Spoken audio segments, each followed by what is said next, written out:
started. And Chris, my lovely assistant, is here, and he's setting up a microphone for questions. So in a minute, I'm just going to ask people to, don't rush to the microphone with questions, but I just wanted to, talk a little bit. I really am very happy to be here. I'm very honored, as is my husband, to be invited to MAGFest again. So we didn't screw up so badly the last time, so we're here. Thank you very much. And as I'm sure some of you know, I am the voice of GLaDOS, but I'm also the voice of the administrator in Team Fortress 2.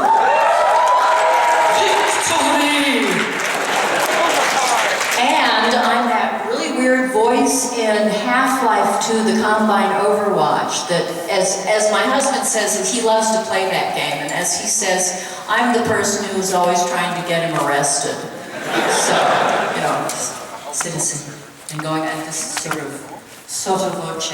But then also, I did 2 voices for Dota 2. I'm that Euro trash, Death Prophet, and I'm Prude Mother, the big spider, and my little spider legs. I like her. And, I've worked on a couple, one of my projects is actually going to premiere on Wednesday. Oh, I should add, I'm the voice of Gypsy Danger.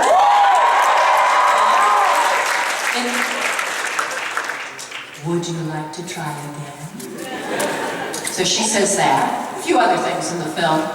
But the other projects that I worked on this summer, other than Pacific Rim, I did an independent film called Winning Dad, which is in post-production, and my web series, I call it my web series, but it's really Nick Celentano and Ryan Martin's web series, Wish It, Inc. And the first episode premieres this coming Wednesday, January 8th. And if you go to Wish It, Inc.'s website, you'll see me as the fairy godmother. Oh. And I'm not all sweet either. But it's a very funny web series. You think The Office, but we're all magic. So that's lots of fun. And I believe I have been joined by my husband. Where is he? There he is. Come on up here. This is my husband, John Lowrie. Voice of the sniper and a whole bunch of other stuff. He's the one who got me into voice acting. Because, in 2002, at a lull in my career, he said, would you finally get a voice demo? For gosh sake. And I did, and I got some work. So he's a smart fella. He's a smart fella. I just wanted to make money. She's just hanging around the house eating, it's like, hey. So, I just sort of told you a little bit about what I've done. I trained as an opera singer. I went to the North Carolina School of the Arts for high school and some of college. Then I went to New England Conservatory in Boston for my bachelor's and master's in music. And I wanted to sing opera, and I have. And then I got in music theater. John and I met on a European tour of Showboat. I fell madly in love with him. Yes, I did. Yeah, no, the sympathy is well placed, really. And we've been married for 27 years.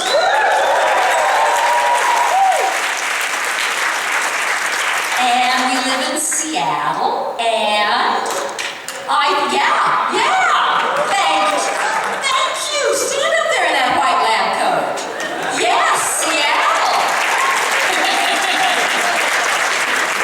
So, you, sir, in your lab coat, you have a question. You come up to the mic. Do you have anything you want to know?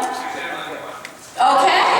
All right, but the microphone is is right there, and if people want to line up, just, don't let the line, get too crazy, but 5, 6 people at a time can line up, and John and I will try to answer questions. All right, you sir, go ahead. Oh, hello. What is your name? My name is Connor. Hi, Connor, in your very nice fit. Oh, thank you. Yeah, my question was, how did you get the voice of Gypsy Danger? Did Del Toro was he a fan of Portal? Or? He is a huge fan of Portal, as is his daughter. Oh, okay. And he called Gabe Newell, and he said, I want to use the voice of GLaDOS in Pacific Rim. Is that okay? And Gabe Newell, a gentleman I've never met, but who has benefited me greatly. He said yes, and so we set up a phone patch. There's a voice studio in Seattle called Clatter and Din. I think that's a great name of a voice recording studio, Clatter and Din Sound Studio. And had a voice patch to LA. Del Toro was in LA, I was in Seattle. And Bill Van Buren, who is the producer and director of the Portal games, out of the goodness of his heart, came with me.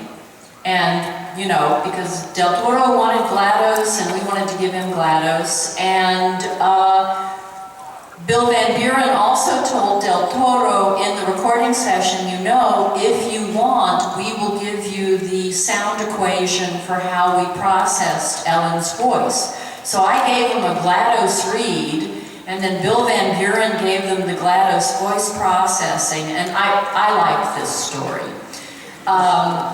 Bill Van Buren said, would you like that? And Del Toro said, well, I'm going to use one 4-letter word now. Well, as we say in Spanish, fuck yeah. Yeah.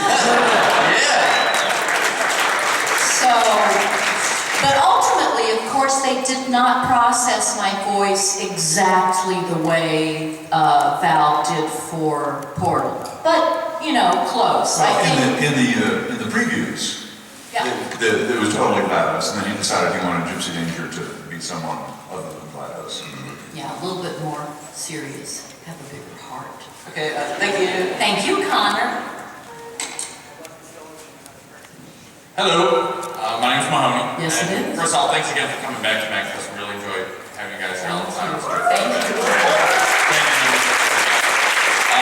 My other question is, as somebody who's trying to get in the world of creating creative content, and you being the actors on that business, what's it like working for somebody who is that creative director, that creative person? So what makes you say, yeah, this is somebody I want to work for? What's that dynamic of a good relationship between the acting talent or the people who are the end result of that and the actual creator?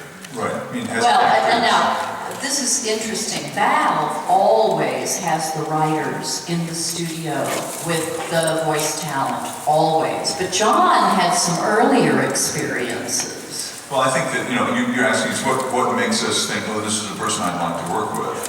And I think that if you ask any actor, what kind of parameters are you looking for someone you'd like to work with, I think they'll probably answer something like this. Well, I want somebody whose paychecks don't bounce and whose toilets flush.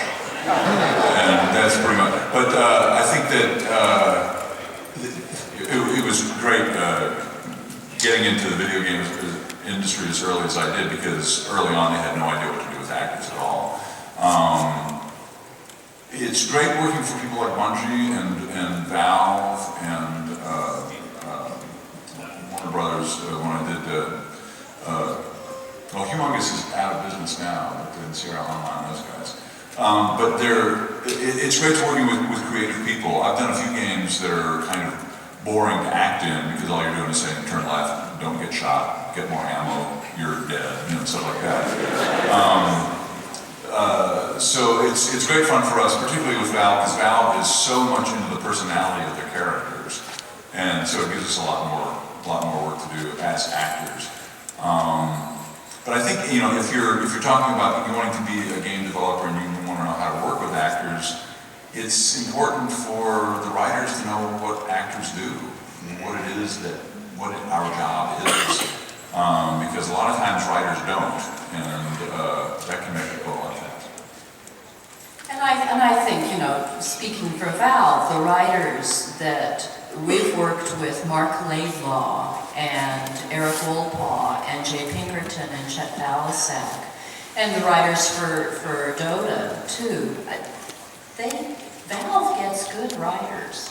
They get good writers, and that's important. I mean, it's certainly as important as the visual, I think, because the whole gestalt. Yeah, the storytelling is important. Yeah. And of course, you know, when the writers are good, it's just a total party.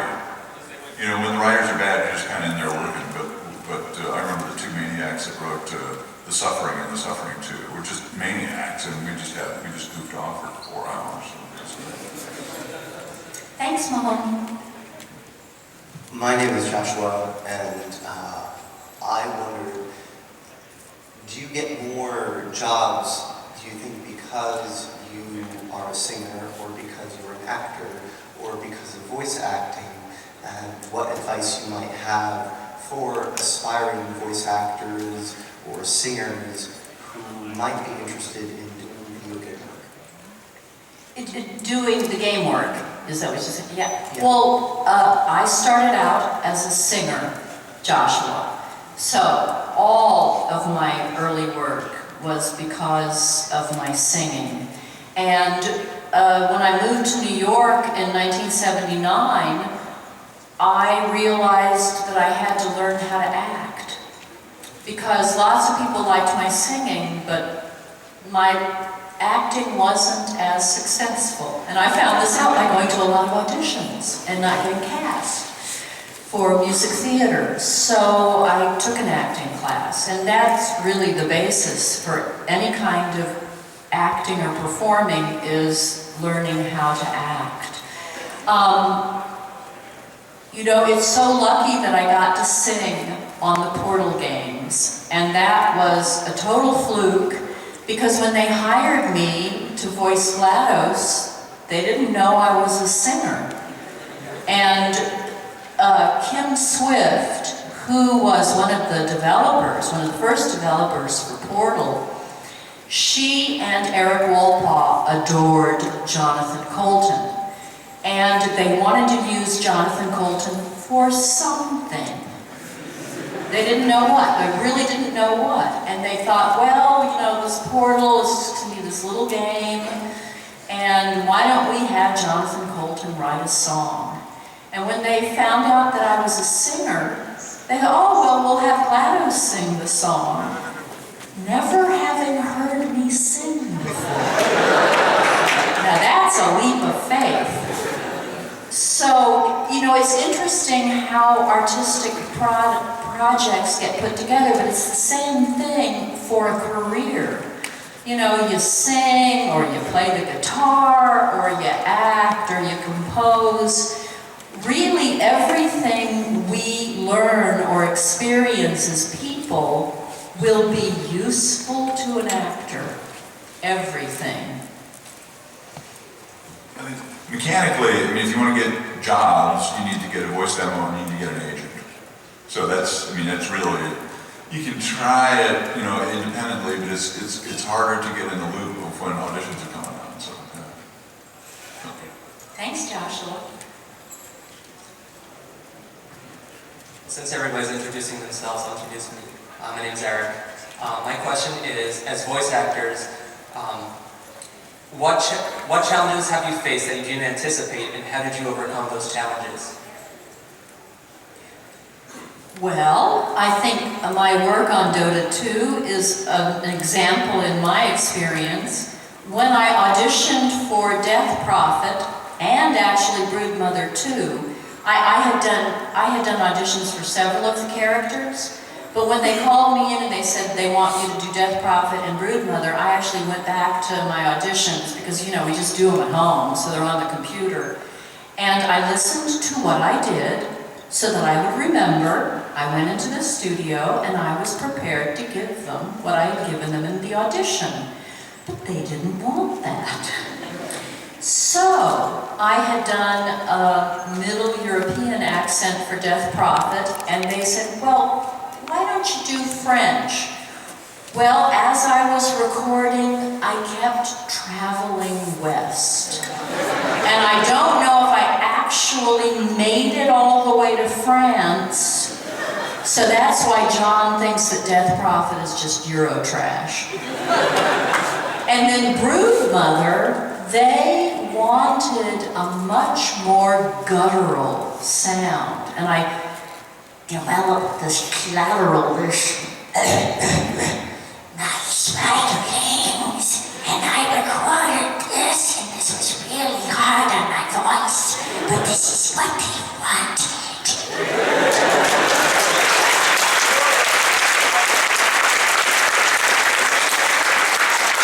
So that was a challenge.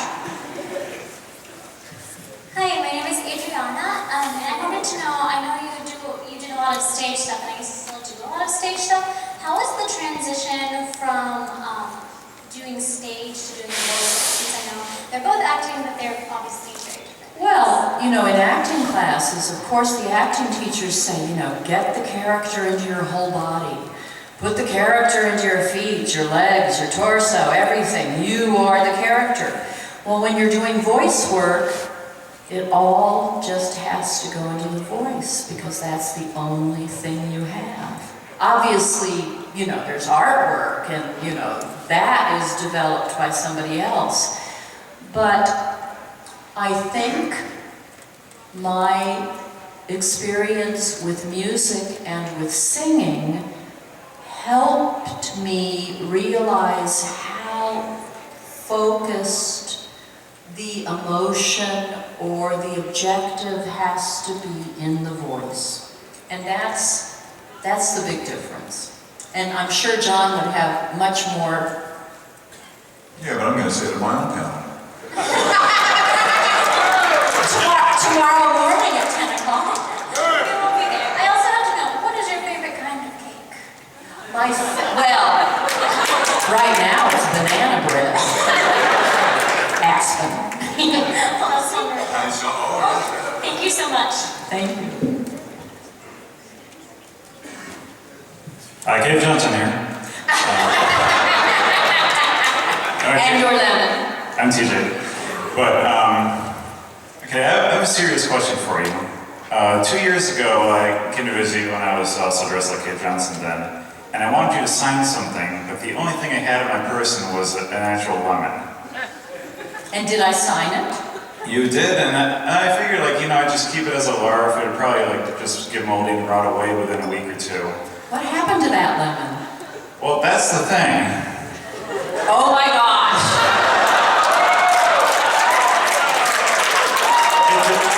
It didn't get a spot on one, it just kind of petrified into like... It sort of looks like a shrunken head.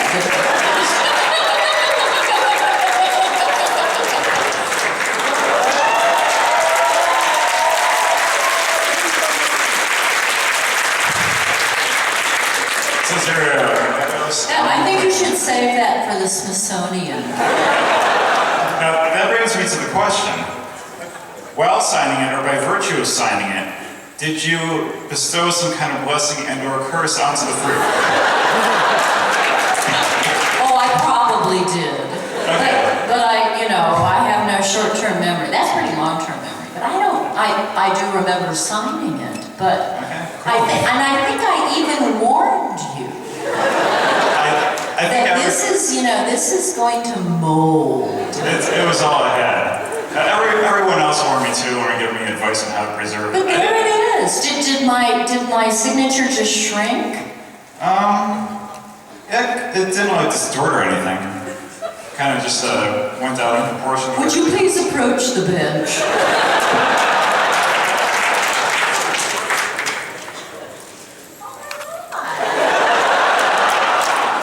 But what's interesting, it just looks like a very small potato.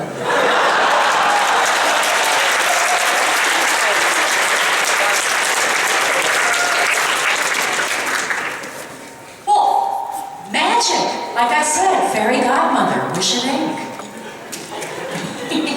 Thank you, Carrie. Thank you. Hi there. I'm a fan of yours. My name is Zach.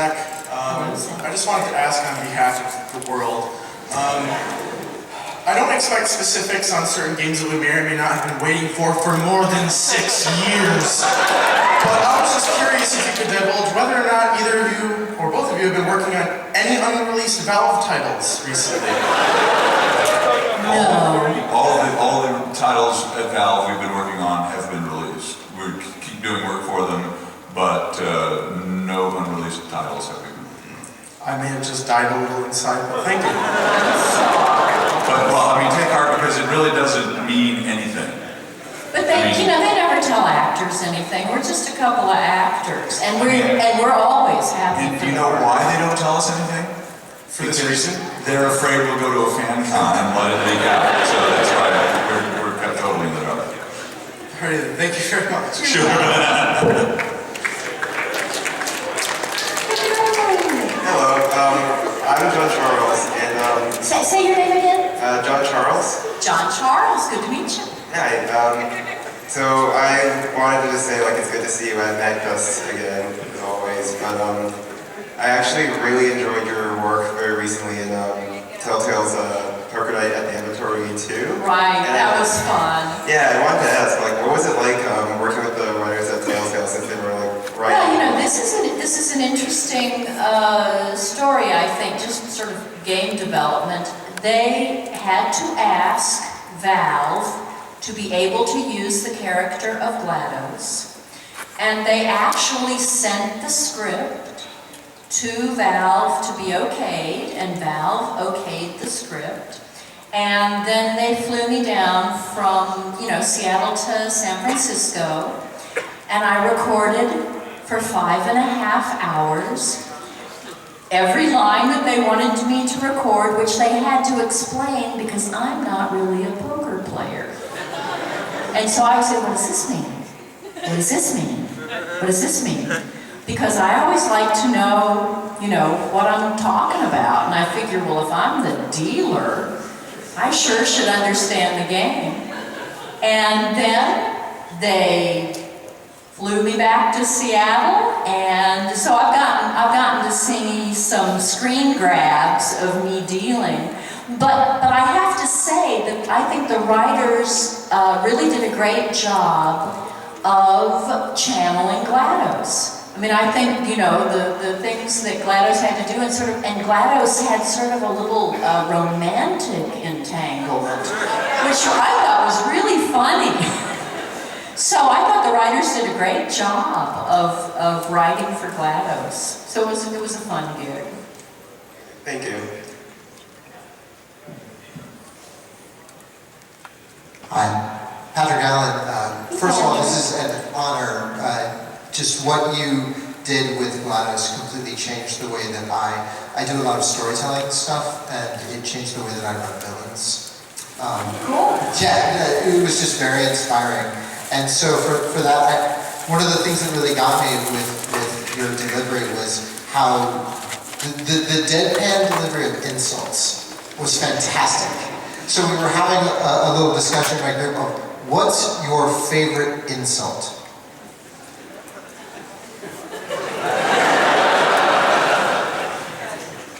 Would you know that, John? That's like asking an alcoholic what his favorite booze is.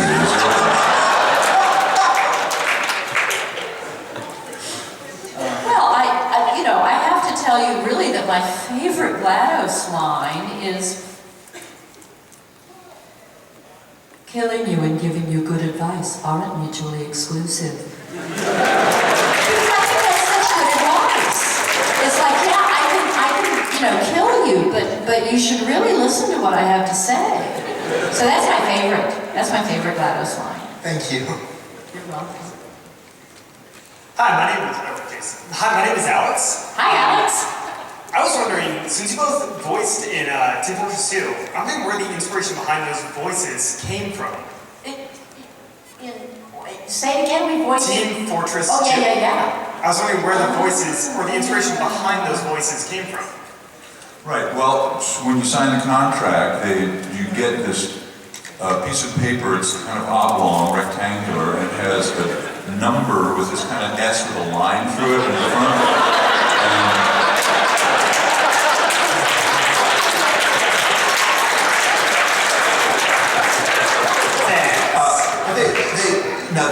some kind of ideas what they think the character might sound like.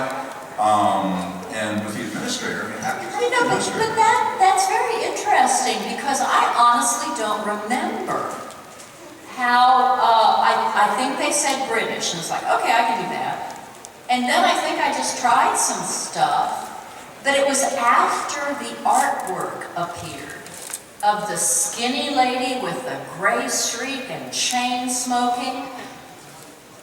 I never lost that character after I saw that artwork because, of course, Valve bought it from the artist. And it was once I saw that, you know, but the artwork rendition. was inspired by the voice. So. Well, the artwork was inspired by the voice, but it's like when I saw the artwork, it was like, I totally know who this woman is now.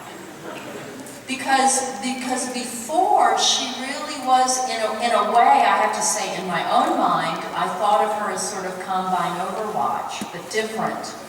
Because she does sort of the, you know, sort of the same things. You know, she's with you through the game and says what's happening in the game. So. But it's always an interesting journey when you're working with the writers in the other room, because you know they'll be listening to what you do and they'll give you feedback, and so a lot of times you find the character together. Yes, that's what happened with the turrets.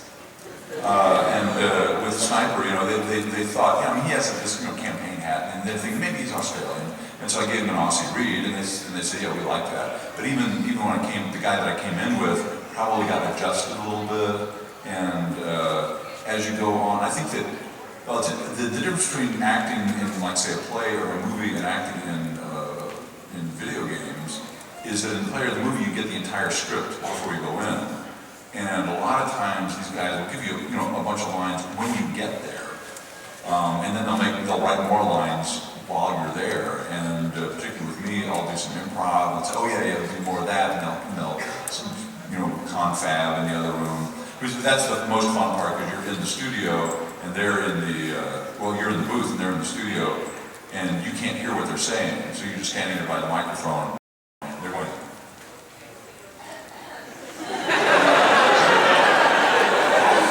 and for, like a half hour, okay, and then I come back, and they say, yeah, could you do it faster? But yeah, but it really is a process, and the writers have feedback in that as well. Thank you. Hey, my name's Jake. I was wondering, in Portal 2, was it difficult to transition from GLaDOS the demonic supercomputer to GLaDOS the potato? Well, it was, yeah, sort of, because they kept, Eric Wolpaw and Jay Pinkerton kept telling me, no, you're too strong, no, weaker. And I can't even remember, what's my voltage? My voltage is like tiny. And I would get too strong and too emotional. But what I loved about that is if she gets a little bit keyed up and a little emotional, she blinks out, It's like, no, battery gone. So when they told me, they told me the day of, and they said, well, we've decided that GLaDOS is, Wheatley's gonna put her into a potato. And I was stunned, but it was so perfect and so hilarious. I thought, oh, what a great idea. But so unexpected, but so ultimately perfect, like Mozart.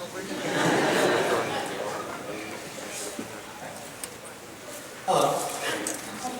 My name's Tony, and I'm a big fan of both your works.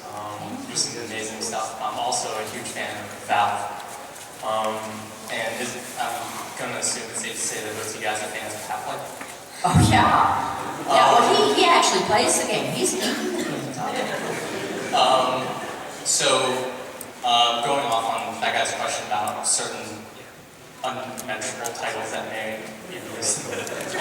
I personally think they're years away, but it's really interesting to see what the community is talking about this game, Half-Life 3, and what it could be, how the series is going with like time and space kind of converging. So my question is, how would you guys see the series panned out as like fans? Well, first off, I want to say Valve is an organization of creative artists, really, all of them. And, you know, anybody in here who does that kind of thing knows that you don't like to keep repeating what you did before. And, you know, in my own experience with talking with Eric Wolpaw, who was the writer on Portal, and then, of course, he was one of the writers on Portal 2, it puts enormous pressure on an artist to, it's like, well, you did it and everybody liked it and now you have to do it again. And that put a lot of pressure on all of us, me too. I must say that my recordings for Portal was like, oh, this is fun. You know, this is fun, small budget, they're not worried about this, yay! And then Portal 2, oh my gosh. I don't want to disappoint, and that's the thing, nobody wants to disappoint, but also artists want to move on. Artists want to go to the next project. So, you know, that title, which we will not name, I think that the creative artists involved in that project, you know, they have to be led by their own muse. So, you know, I'd do anything. They want to hire me, I'll read the phone book that doesn't exist anymore. Yeah, I mean, I don't know. I mean, there's so many great things we could do in the Half-Life world, and I'm sure that they're thinking about all of them. One of the great mysteries to me is where all these folks come from that we're dealing with on Earth, and I think that might be fun. But you know, I mean, it was such a fun world to just be in. I really don't care what they do. If they do more of it, that would be great. The relationships of the characters are great, and I think if I were to design the perfect Half-Life 3, it would have a whole lot of Citizens and Overwatch in it. Yeah, I would agree with that. Thanks, guys. Hi, sorry. I'm Jacob. I've been a long time T-Version 2 fan. I've been playing Counter-Strike for ages, playing Valve games for years and years. And a very helpful person. Yes. And I've been playing TF2 since the day it came in. I was wondering, I guess it's probably a possibility since you're being announced as well. There's so much energy in the voice actors. Like the sniper is just like is down, like perfect, and the heavy, and everyone just. What's it like working with the other voice actors? Is it like a big dynamic of like? Well, but we don't work with them. I mean, like we know several of them. The guy who plays the heavy. What's Gary's last name? Gary Schwartz. Gary Schwartz is this wonderful gentleman. I would say he's what, 65? Maybe 65, he did a lot of work in LA, and he's a wonderful voice actor. And we actually work with Gary a lot of times with Jim French's Imagination Theater, which is a company that produces radio drama. Oh, Dennis Bateman too. Dennis Bateman and Jim French, and I've done a play with Cortana, Jen Taylor. We did a play together. And I mean, you know, all of these people are professional actors. But when you're doing a video game, you just go into the studio by yourself. They record one actor at a time. So only twice have I recorded with another actor when we did the bickering married couple at the end of Left 4 Dead, when the radio on the houseboat. Houseboat radio. They had us both in to play off of each other. And then another thing I did with David. He was in Halo 2. Oh, Dave Scully. Yeah, Dave Scully. For a game that evidently didn't come out. It was like a development thing that they were looking at. But it's you know, they're renting a studio space for a colossal amount of money, and for them to have one actor standing around saying nothing while the other actor is working, it's usually they just don't do that. They'll have everybody come in. And a quick question for Ellen. What was working with Gordon Freeman and Michelle's voice actors like? They're both divas. I mean, you know, they're. But you know, the woman who was the prototype for Chell, she's an actress and a director, and her name's Elena, and I can't remember her last name. beautiful young woman, and it was so great at the Portal 2 release party when we got to meet each other. And there are a couple of photos on the web with the two of us together. And I mean, you know, they hired her to be their Chell, and she really looks like Chell because, you know, the drawings of Chell are based on her. Thank you very much. I'm Robert in here. Hi. Speaking of Chell, well, I actually have two questions. The first is, speaking of Chell, I think one of the reasons why so many video game voice actors work, you know, without other people in the booth is because almost all of video game characters do not have a main. So many of them don't have a main voice actor or a voice that is vital to the plot or narrative of the story, especially into games of today. What was it like to insult a character that we didn't know a whole lot about at the beginning of the games and had to find out through other games? And someone would just never talk back, and you had to. What was it like to terrorize Chell? Well, I always knew it was the player. And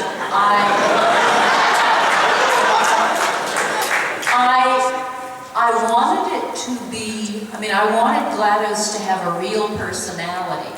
So, you know, GLaDOS, I've talked about this before, but I really think of GLaDOS as a very lonely character.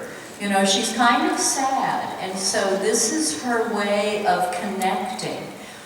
Unfortunately, there are actually people in the world who connect with other people this way. But this was GLaDOS's way of connecting with other people, and because her raison d'etre, her reason to be, was to test, she didn't want her test subjects to disappoint. So she really was trying to encourage her test subjects to do the best work possible, and if they died, they died. So I think that GLaDOS didn't care enough about Chell not to insult her. Does that make sense? And I'm sort of speaking as an actor. It's like you, Chell, you the player, are not doing your job. So I'm going to insult you to try to encourage you. Now, anyone who's in education knows that that's not the way to encourage anybody. But GLaDOS doesn't know that. My other question was, what are the similarities? GLaDOS is an awesome, fun character. I was wondering, what are your favorite things about GLaDOS, or what similarities do you think you might have with GLaDOS? I'm very controlling. I've been told that many times.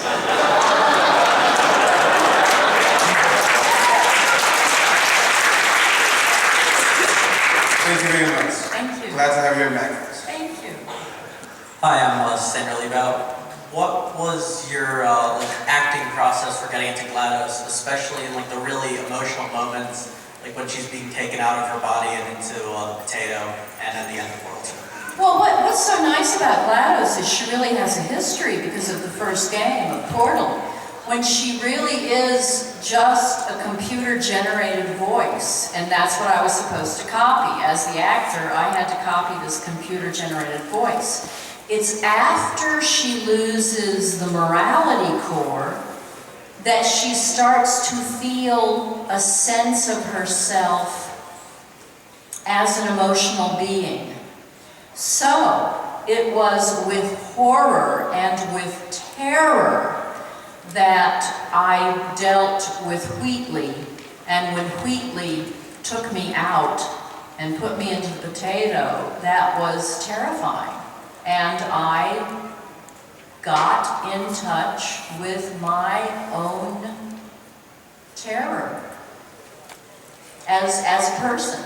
You know, we've all been in terrifying situations, and you just have to kind of go back there. Some of it is sense memory, but you remember what that feels like, and then it just goes into the voice. Thank you. Hi. You look great. You look just great. You have bells on your boots. Yes, absolutely. Oh my God, you're my hero. Well, thank you so much.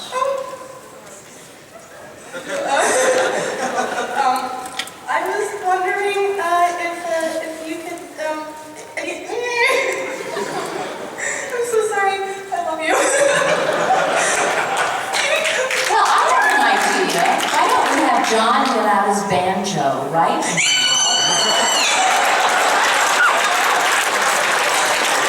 And we have to sing along. How would that be? So you keep the microphone, and we're going to have a sing-along. I don't know if anybody knows this song. I don't really know it. I have the music here. Oh man.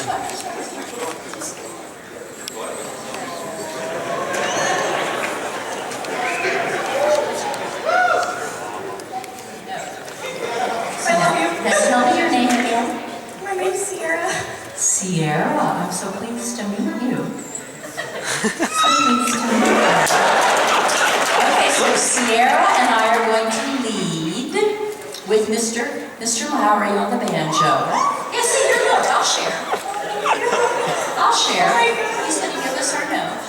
But I want everybody to sing along. And if anybody else has, I heard that ocarina. Where's that ocarina? Where's the ocarina? Come on up. Come on up. Get that ocarina out.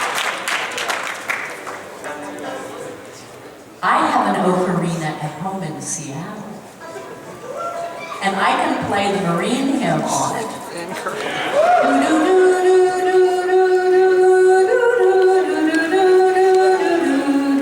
That's all I can play on the ocarina, but it's a great song. Okay, so here she comes. Here she comes. So Chris, where's Chris? Where's my friend Chris? Maybe he left us. No, there you are, Chris. So we need a microphone for the ocarina. No. The rest of it's going to sound really good. Yeah. So get your ocarina. No, we have to tune. We have to tune. Right, yeah, you tune an ocarina. Strings, you have to block, get it just right. Can you play Song of Storms? Yes. Here we go, Sierra. And Juliana, Sierra, John, and GLaDOS. Here we go.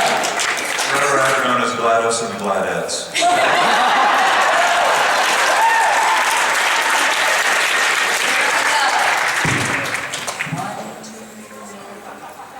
This was a triumph. I'm making a note here, huge success. It's hard to overstate my satisfaction. Amateur science. We do what we must because we can. For the good of all of us, except the ones who are dead. There was no sense turning over every mistake.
some more questions. I want to use all the time, but I thought that was so much fun.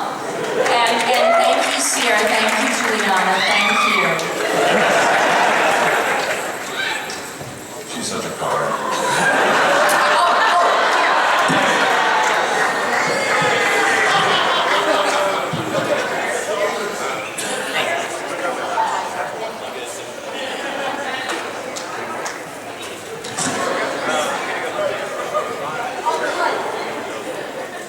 Good man. Thank you. Testing? All right, good. I was wondering, you talked all about working with Del Toro, but I don't think you talked about meeting any of the actors. I know Well, that... I didn't. Not even at an after party. I was invited to the cast and crew screening. Well, actually, you know, I did meet a young man who did some of the voice work in Japanese, and he also coached Charlie Hunnam, is that how it's pronounced?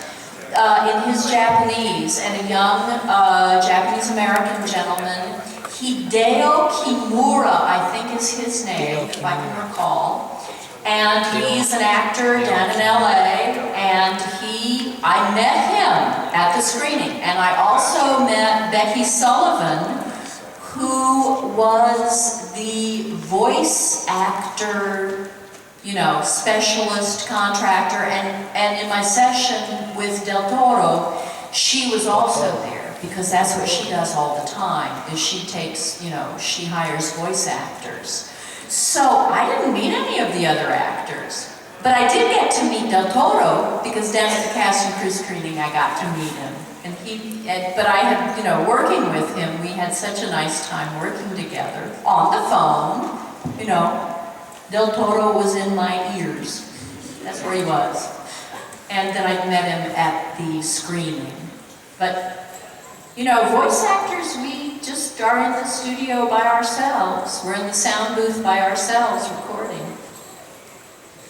So, did you like, you know, I'll tell you an interesting story about some of the actors. The young Japanese actress, Kikuchi, I think her name is, right? I can't remember her name either.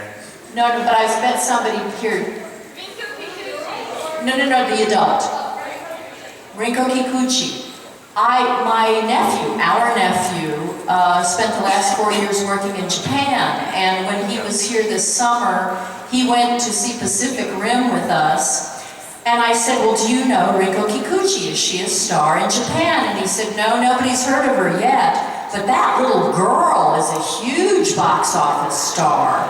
So the little girl in the movie is this big Japanese film star. And I think it's also interesting that Pacific Rim has made most of its money in Asia. It's enormously popular in Asia. That's why I don't understand. Makes sense. Call it a box office failure, because the Not in Asia. The US budget wasn't made back, but yeah, in Asia, they got back all of their money and more so. The only problem is that the Chinese distributor is, well, let's just say they don't get deadlines, payment deadlines. Well, you know, that's an aspect of the business that I really don't know very much about. Me neither. It just makes the Chinese company look like jerks. Well, yeah, I mean, because there are real issues with China about intellectual property rights and stuff like that, and it's getting a lot better, but I think there's still a lot of work to be done there. And it's interesting how intellectual property rights and piracy and stuff like that is affecting the whole business model, because I don't know if you noticed that a lot more games nowadays aren't really being released. They're just kind of, you know, they'll come up with something free and then have you buy hats and, you know, stuff like that. But it's, you know, it's the digital age has really put some real challenges in front of anyone who is creating stuff that's going to go out, and particularly can be digitized, because it can be reproduced absolutely. And yeah, it's something we got to work on. Yeah. So I think at this point, if no one else joins the line, we can take the questions really quickly and get through all of these questions. So nobody else join the line, but if you would, sir, pass the microphone on to the lovely lady behind you. And thank you. It's been a pleasure. Thank you. Thank you. Hello. Hi. My name's Katarina, and I've always loved your music. I wanted to be an opera singer for a very long time. My question was about Cara Mia. I noticed the language was a little interesting in some parts. Well, I made up the words on the spot. Mike Moraski, the composer, gave me the music, and at first I sang it on, vowels and, consonants and vowels and just nonsense. And he said, well, can you make up some words to it? And I thought, well, sure. And so I made it up in my very bad Italian. I studied Italian in school, but that was a long time ago. So the words are mine. And I am always very amused about how people have translated what I said, because it's not all in Italian. I noticed that, and I tried to sing it, and it doesn't really work out. Well, I think it's a great song, and I think people can really sing it, in the Italian, Che lastima is actually, oh, that's too bad in Spanish. And que la stima is I esteem her, which is great, but that's not what I meant. Well, thank you. Thank you. Hi, my name is Christina, and Portal 2 is one of my favorite video games ever because GLaDOS is such an interesting character, both as a villain and just as a robot. So I was wondering, besides GLaDOS and Gypsy Danger, who is your favorite fictional robot? Well, Robbie the robot from Lost in Space. Of course. I mean, who has a bigger heart than Robbie the robot? Thank you. The arms. Thank you. Thanks. Hi. Hello, twins. So I had a question about the artwork and the voice acting. You talked a little bit about TF2 and that sort of thing, but with Dota 2, did you see the artwork for Yes. Ruben? Yes. So you got a good sense of it? Absolutely. They in the session, they pulled it up on screen for me and showed me the characters. And even in the audition, I mean, they would, in the email they sent us the copy, they would send us a picture of the character and a kind of a little short bio of what kind of things that they do with us. Hello. And my question was, if you guys, I guess for each of you, if you could work with a particular person or company on, I guess it doesn't necessarily have to be a particular project, but what would be your dream, Well, John actually got to live one of his dreams this fall. Oh yeah, right, what dream was that? Oh yeah, I was asleep. No.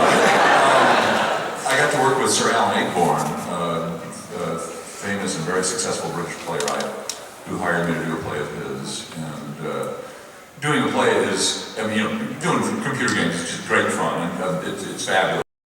But I like to say that the difference between doing something in the studio or doing a film and doing a play is the difference between making an album if you're a band and doing a live concert.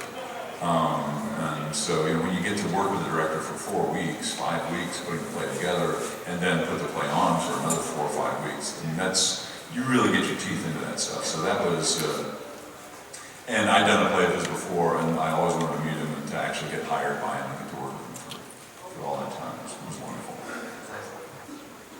Thank you so much for being here. Thank you.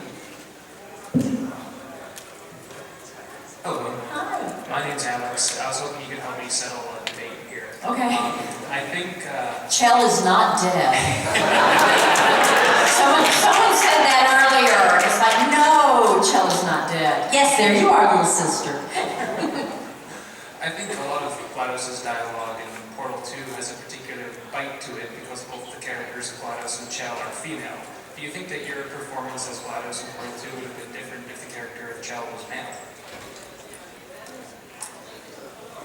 Yeah, you can't insult a guy by telling him he's fat. Guy doesn't.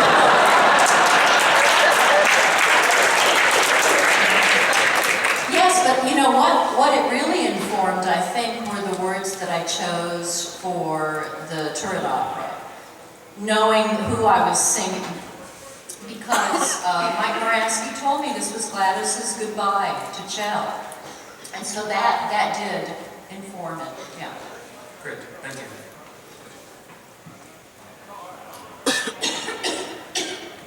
Hi, my name's Steve. Hi, Steve.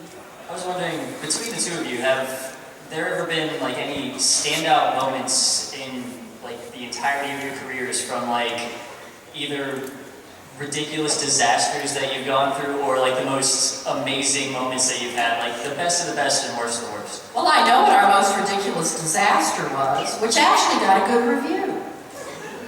John and I did a production of Showboat in Richland, Washington.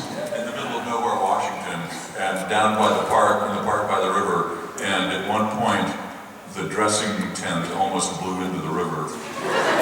And we had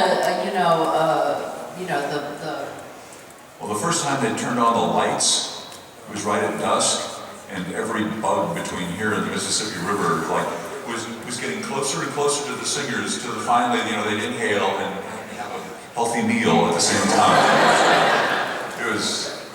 we called that a fiasco, but the audience loved it. So, and best, the audiobook for Dancing with Eternity, which will be released this spring.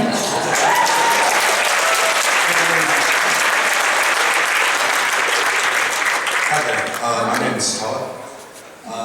Ellen, it's an honor to meet you, but really, I want to talk to your husband. John? I agree, you should. Oh, I will. I want to talk to him too. John, I love your voice. This is getting weird. Please, go ahead. I've wanted to get into voice acting myself. You've got such a distinctive voice. You really bring stuff together. Like, you're what made Half-Life for me, so much so that grittiness you have, when I started reading On the Road by Jack Kerouac, I heard your voice. So, I love that book. It's one of my favorite books. Yeah. You should do an audiobook. Anyway, I was curious about, when you mentioned you were in The Suffering, I recently discovered that game, and I really like it, but at the same time, in the back of my head, it feels like it was made in a crack den or something. How many characters did you do in The Suffering? Oh, I don't even remember. I did that back in '97 or something like that. But go ahead. Well, I mean, considering you barely remember, what was your experience like? Were these, They were maniacs. They were total maniacs. No, the two guys that wrote them, that wrote the Suffering, were the funniest people I've ever met. I mean, they would just, they'd sit out and we did it at Steve Mitchell's studio, which was in his house, and it was, this old craftsman house, probably built in 1900, and in one of the bedrooms he put the studio, and the booth was about the size of you. And I'm standing in there, and these guys are out on the couch just cutting up, and I literally, I think I voiced 13 characters. Now, they didn't use them all in the game, but it was crazy because, of course, by the 11th character, you're thinking, okay, what dialect can this guy be, and how can I do something different? I remember I was the executioner who had killed himself by, by taking his own execution gas, and coming up with his voice was just totally weird, and I ended up just, well, how about this? I'll just be kind of gaseous and I'll talk through my teeth, and that doesn't sound like anybody I've done yet. But then the weird thing is, okay, now you've done 13 characters, and they always save this to the last. They always save all the dying and the screaming and yelling and stuff for the end, right? And so first you have to die with a southern accent, which goes something like this. And you have to die with a New York accent, which goes something like this. You're really trying to find out, how can I make this guy sound different in his dub than all the other guys that I just died as? So it was insane. It was insane. Well, thank you, sir.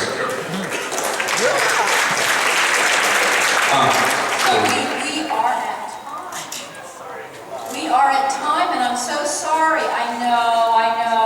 Well, she's going to be down in the dungeon signing autographs right now. We're going there now. So questions? So I can answer some questions then. Okay. But I have a question now. Thank you all so much. Thank you. For everyone, please exit the conference room. Please exit to your sides. Please do not exit in the back, as we have the line for the Game Drums panel coming up. So please exit to the side.